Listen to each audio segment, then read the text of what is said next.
करुणावतारम संसार सारम भुजगेंद्रहारम सदा वसंतम हृदयारविंदे भवम भवानी सहितम नमामि।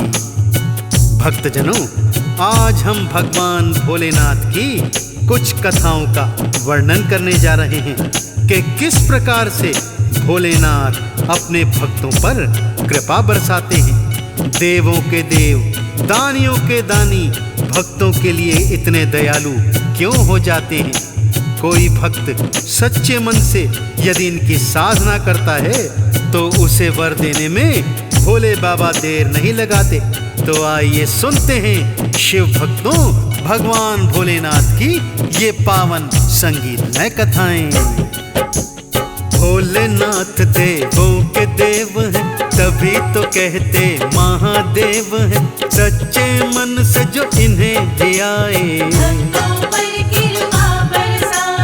एक शिव भक्त की सुनो कहानी। कथा है भक्तों बड़ी पुरानी, यजुर्वेद में मिलता वर्णन। सौंधव नामक था एक राजा, शिव शंकर का ध्यान लगाता। भक्ति में जो लगन लगाई, एक दिन आया उसके मन में, जाके सैर की जाए वन में। जो ही राजा वन में आया, एक सरोवर पाया। भक्तजनों, उस सुंदर सरोवर को देखकर राजा मंत्र मुग्ध हो गए। उस सरोवर में एक राजहंसों का जोड़ा भी तैर रहा था। राजा के मन में आया कि क्यों ना इन राजहंसों को अपने महल में ले जाया जाए। महल के सरोवर में ऐसे सुंदर राजहंस होंगे तो महल की शोभा और भी बढ़ जाएगी। राजन उन राजहंसों को पकड़ने हेतु सरोवर में उतर गए, किंतु जैसे ही राजहंसों के पास में गए तो डुबकी लगाकर वो राजहंस दूसरे किनारे पर चले गए। तब राजन फिर से उनके पास पहुंचे तो वो फिर डुबकी लगाकर इस ओर आ गए। इस तरह राजन दिन भर उन हंसों को पकड़ने के लिए तैरते रहे। अंत में राजा तैरते तैरते थक गए भक्तों, और सरोवर के किनारे विश्राम करने लगे। तभी वो राजहंसों का जोड़ा राजा के पास आकर क्या बोलता है, आइए श्रवण करते हैं। साधारण हम हंस है राजन, स्वर्ग लोक के राजहंस हम।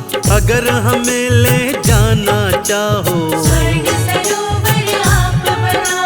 स्वर्ण सरोवर में हम जाएं। आपके महल की शोभा बढ़ाएं, बनवा लो तुम स्वर्ण सरोवर। राजमहल में राजन आए, अपने मंत्री को बुलवाए। बोले महल में स्वर्ण सरोवर,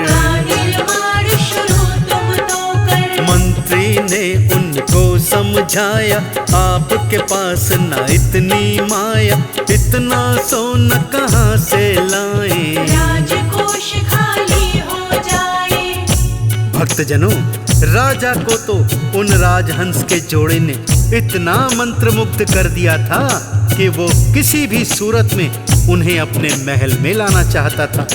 किंतु मंत्री ने उन्हें समझाया, हे राजन, स्वर्ण सरोवर बनाने के लिए हमारे पास पर्याप्त सोना नहीं है। तब राजन प्रजा के ऊपर कई अतिरिक्त कर लगा देता है और स्वर्ण सरोवर का निर्माण आरंभ करवा देता है, परंतु फिर भी स्वर्ण सरोवर का कार्य पूरा नहीं हो पाया। फिर राजा ने आसपास के छोटे छोटे राज्यों पर आक्रमण करना प्रारंभ किया और उनका धन लूटना प्रारंभ कर दिया भक्तों। परंतु सरोवर का कार्य तो अब भी अधूरा है।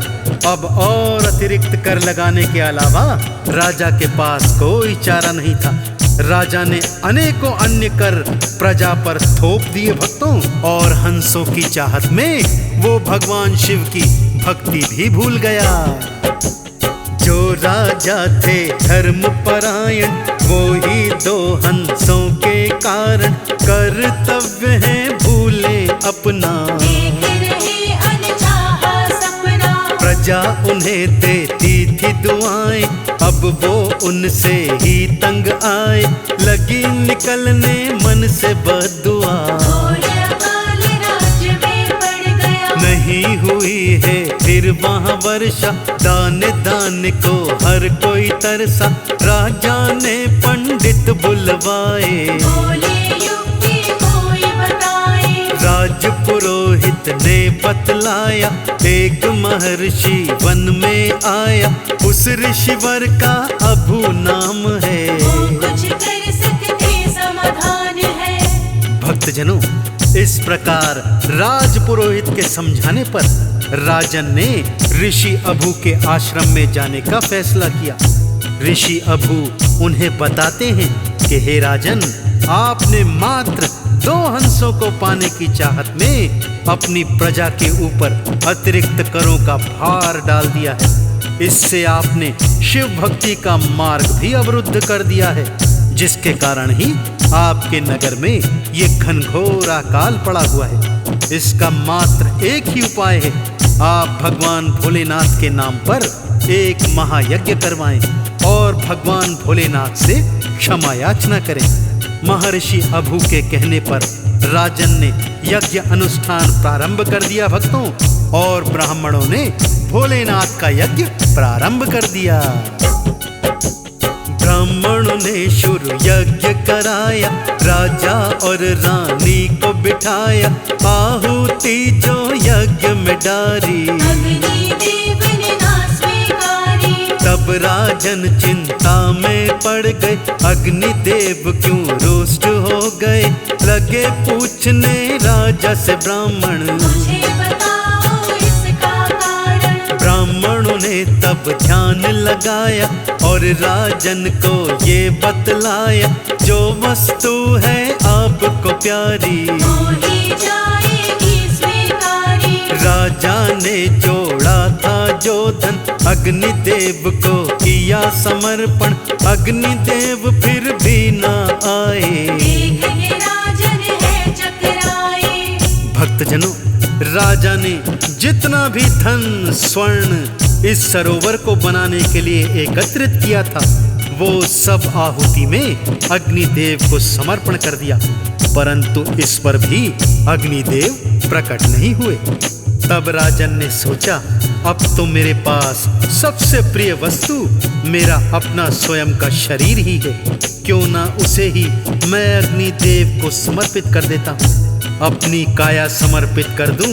ये सोचकर राजा हवन कुंड के मध्य में जाकर खड़े हो जाते हैं। उनका ये त्याग देखकर भोलेनाथ प्रसन्न हो जाते हैं भक्तों, और उनको साक्षात दर्शन देते हैं।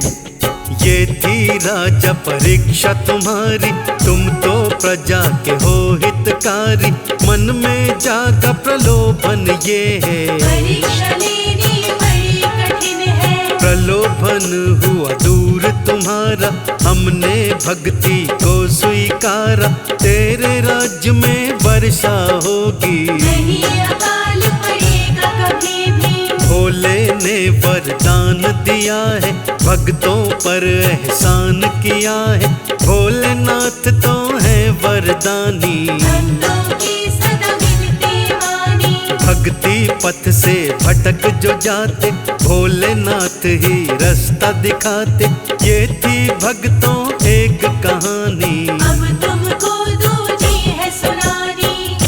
भगवान भोलेनाथ के भक्तों, अब हम आपको भगवान शिव की एक दूजी कथा संगीत में रूप में सुनाएंगे। प्राचीन समय की बात है भक्तों, गोपाल नाम का एक व्यापारी हुआ करता था। वो बहुत धनी था और आसपास में उसके व्यापार के चर्चे हुआ करते थे। एक समय की बात है, गोपाल बहुत सारा सोना चांदी धन लेकर व्यापार के लिए सागर के मार्ग से जा रहा था कि अचानक तूफान आ गया, उसका जहाज डूबने लगा। गोपाल ने जल में छलांग लगा दी भक्तों, और बड़ी मुश्किल से तैरकर अपने प्राण बचाए, परंतु उसकी सारी कमाई जहाज के साथ साथ सागर में डूब गई भक्तों। होते समय के खेल अजब हैं, ना जाने क्या होना कब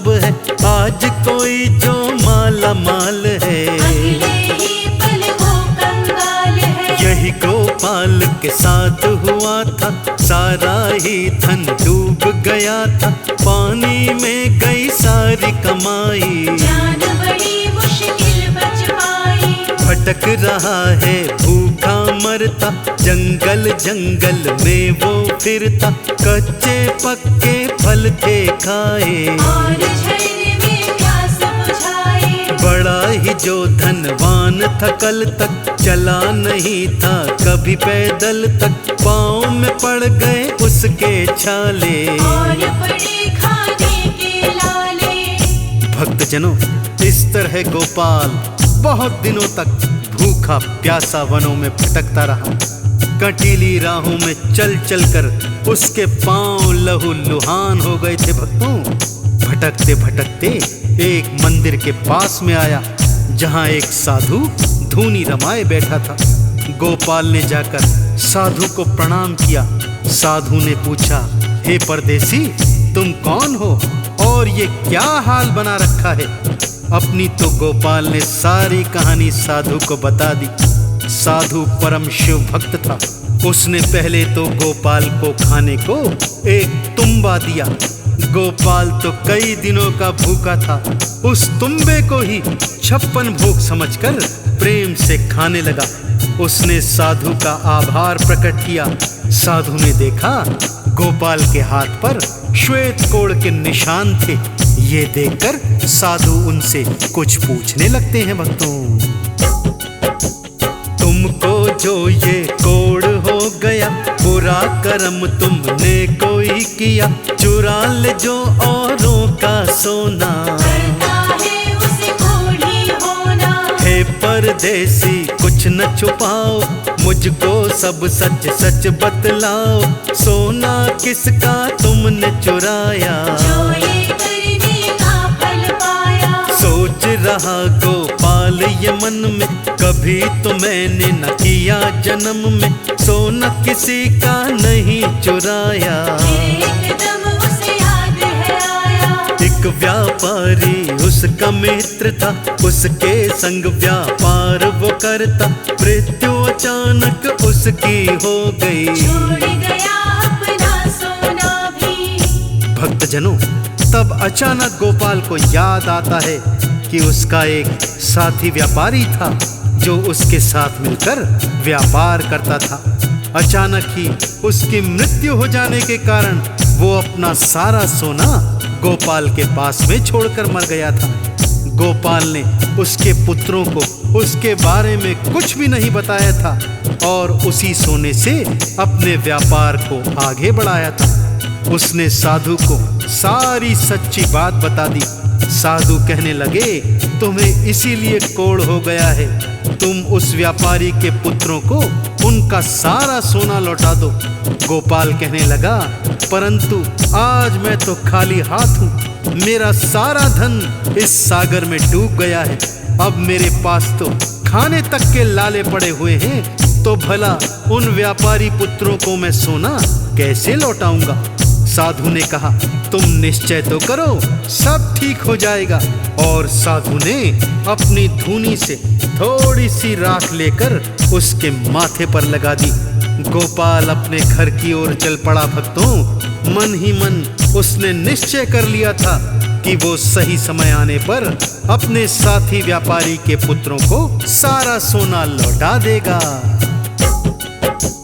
अब गोपाल है घर में आया, एक सेठ को आगे पाया, वो गोपाल से लगा है कहने, तुमसे कुछ धन लिया था मैंने, तब तो मैं लौटा ना पाया, अब मुझको ये याद है आया, मैं आया हूँ इतना सुनकर, जहाज डूब गया तेरा सागर, मित्र हो गया जो था होना, मेरे पास बहुत सा सोना, जितना चाहो तुम ले जाओ, और फिर से व्यापार चलाओ। सोच रहा गोपाल ये मन में, चमत्कार किया उस साधु ने, जाकर उसको शीश झुकाऊं, पहले अपना उधार लौटाऊं। भक्तजनों, ज्यों ही गोपाल अपने घर वापस आया, उसे एक साहूकार मिला जिसे कभी गोपाल ने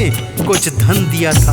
वो व्यापारी कहने लगा, हे गोपाल, जब मैं मुसीबत में था तुमने मेरी सहायता की थी। अब तुम्हारा सारा धन सागर में डूब गया है, तो मैंने जो तुमसे उधार लिया था वो धन वापस करता हूँ। गोपाल को उसने 5 सोने की ईंटें दी, जिसमें से 2 ईंटें गोपाल ने व्यापारी मित्र के पुत्रों को लौटा दी। अब उसके मन में कोई पाप शेष नहीं था। बाकी बचे हुए धन से एक दुकान खोली गोपाल ने। बहुत सा मुनाफा कमा लिया था, इसलिए जल्दी ही उसका व्यापार दिन दूनी रात चौगुनी तरक्की के साथ आगे को चल पड़ा था। अपने बचे हुए समय में गोपाल शिव शंभू का ध्यान लगाता और मुनाफे के धन से एक हिस्सा निकालकर वो निर्धनों की सेवा किया करता था। सभी गांव वाले उसे परम शिव भक्त कहते। और एक दिन जब साधु की याद गोपाल को आई तो वो उनके दर्शन को चला गया। जो मेरा व्यापार चलाया ये सब उस साधु की माया, जाकर उसको शीश नवाऊं, आज मैं दर्शन करने जाऊं। मंदिर के जब निकट में आया वो साधु तो वहां नहीं पाया।